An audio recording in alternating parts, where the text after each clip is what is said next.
pessoal, Pai do Senhor Jesus, a todos vocês, estamos aqui para mais um dia de leitura da Palavra de Deus. Hoje é Mateus capítulo 18. Vamos orar. Ó Pai, nós te agradecemos pela oportunidade que nos dá de recebermos a Tua Palavra e meditarmos nela.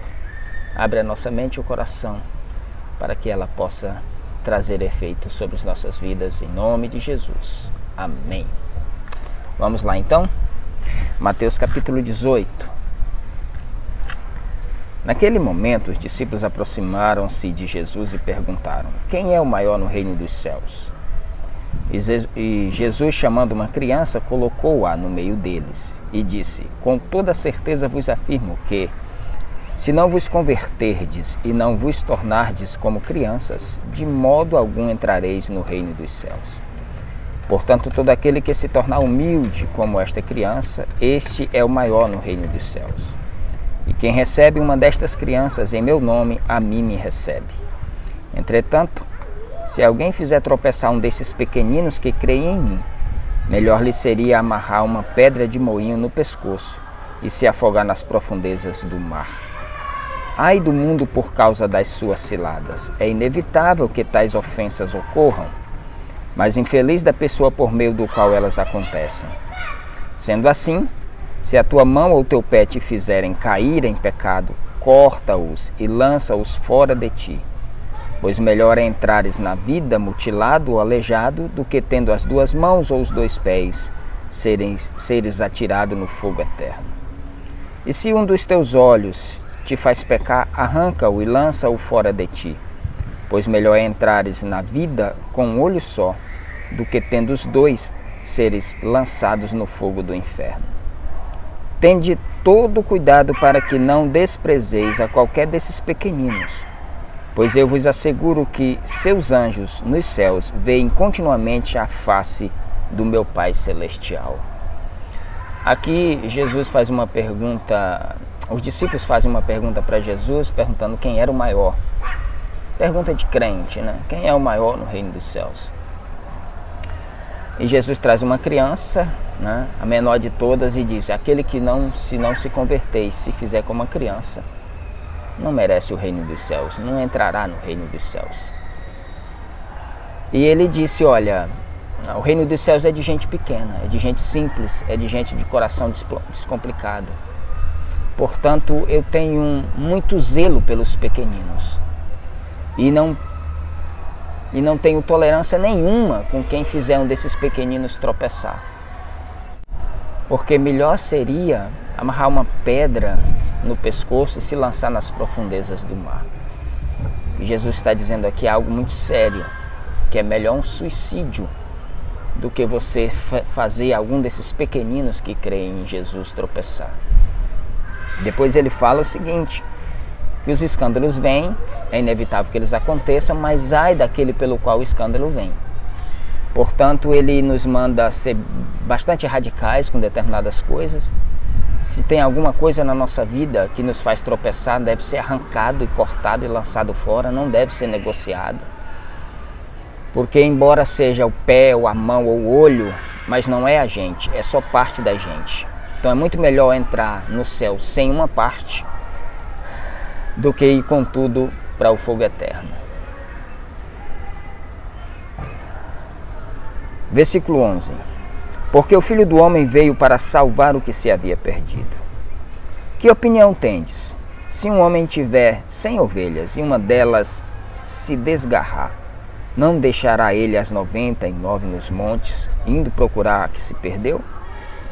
E se conseguir encontrá-la, com toda certeza vos afirmo que maior contentamento sentirá por causa desta do que pelas 99 que não se extraviaram. Da mesma maneira, vosso Pai que está nos céus não deseja que qualquer pessoa dessas pequeninas que sejam se perca. Se teu irmão pecar contra ti, vai em particular com ele, conversa sobre a falta que cometeu. Se ele te der ouvido, ganhaste o teu irmão. Conversa com ele. Se ele te der ouvido, morreu o assunto. Está resolvido. Porém, se ele não te der atenção, leva contigo mais uma ou duas testemunhas, para que pelo depoimento de 2 ou 3 testemunhas qualquer acusação seja confirmada.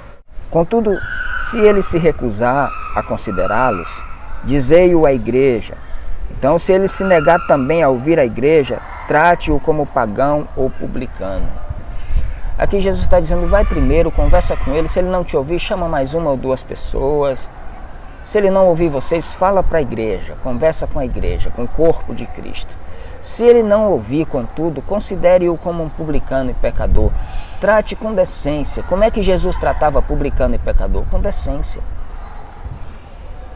Jesus aqui não está mandando escorraçar o camarada, não. Trate como publicano e pecador. E como é que Jesus tratava essa gente? Com decência, com respeito. Trate-o com respeito. Com toda certeza vos asseguro que de tudo o que ligardes na terra será ligado no céu, e tudo o que desligardes na terra será desligado no céu.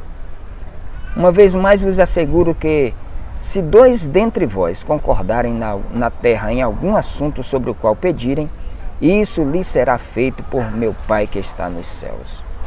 Porquanto, onde se reunirem 2 ou 3 em meu nome, ali eu estarei no meio deles. Então Pedro chegou perto de Jesus e lhe perguntou, Senhor, até quantas vezes meu irmão pecará contra mim, que eu tenha que perdoá-lo? Até 7 vezes?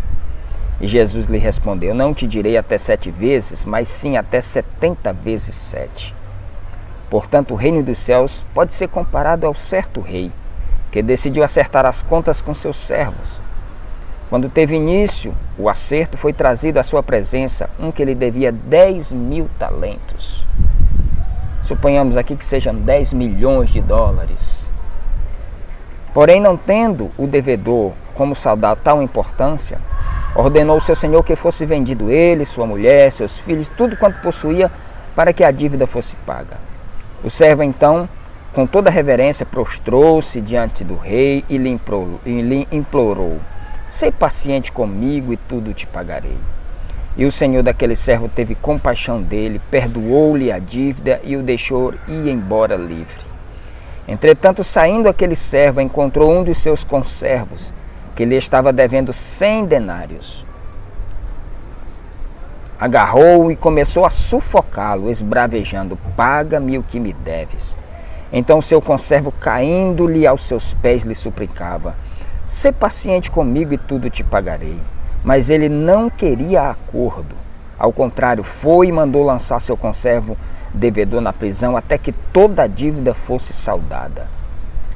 Quando os demais conservos companheiros dele viram o que havia ocorrido, ficaram indignados e foram contar ao rei tudo o que acontecera. Então o rei, chamando aquele servo, lhe disse, servo perverso, perdoei-te toda aquela dívida atendendo às tuas súplicas. Não devias tu, da mesma maneira, compadecer-te do teu conservo, assim como eu me compadeci de ti? E sentindo-se insultado, o rei entregou aquele servo impiedoso aos carrascos, até que lhe pagasse toda a dívida. Assim também o meu Pai Celestial vos fará, a cada um, se de todo o coração não perdoardes, cada um a seu irmão. Aqui Jesus nos dá um exemplo de perdão fantástico. Pedro vem com uma pergunta dizendo, até quantas vezes eu devo perdoar o meu irmão por dia se ele pecar? E até 7 vezes, Senhor. E o Senhor disse, eu não te digo 7, mas 70 vezes 7. E ele disse, aí Jesus conta essa história. E ele fala, olha, um certo rei foi acertar as contas com seus conservos. E quando ele começou a acertar, foi trazido o homem que lhe devia 10.000 talentos, 10 milhões de dólares. E aí ele falou, olha, vai vender, ele vai ser escravo, vai vender a esposa, os filhos, vai vender tudo que ele tem para pagar a dívida. Aí o servo implorou e pediu ao seu senhor que lhe perdoasse a dívida, e ele perdoou e ele saiu livre.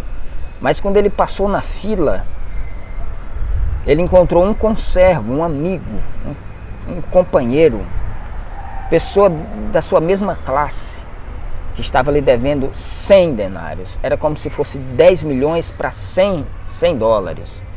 E ele sufocava esse homem, enforcava esse homem. Você me paga o que você me deve. E o homem se ajoelhou aos seus pés, implorou perdão. paciência para que pagasse. Ele falou, não tem perdão para você. E ele pegou e entregou ele à prisão até que a dívida fosse paga.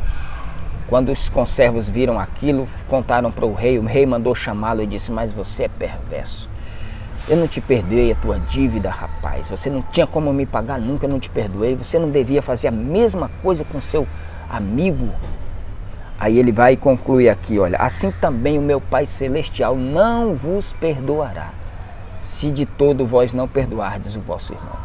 Isso aqui é algo muito sério, isso aqui é algo sobre o qual não tem negociação.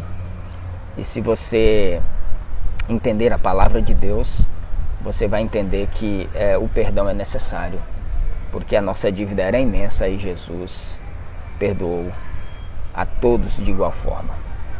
Que Deus abençoe. A gente se vê amanhã.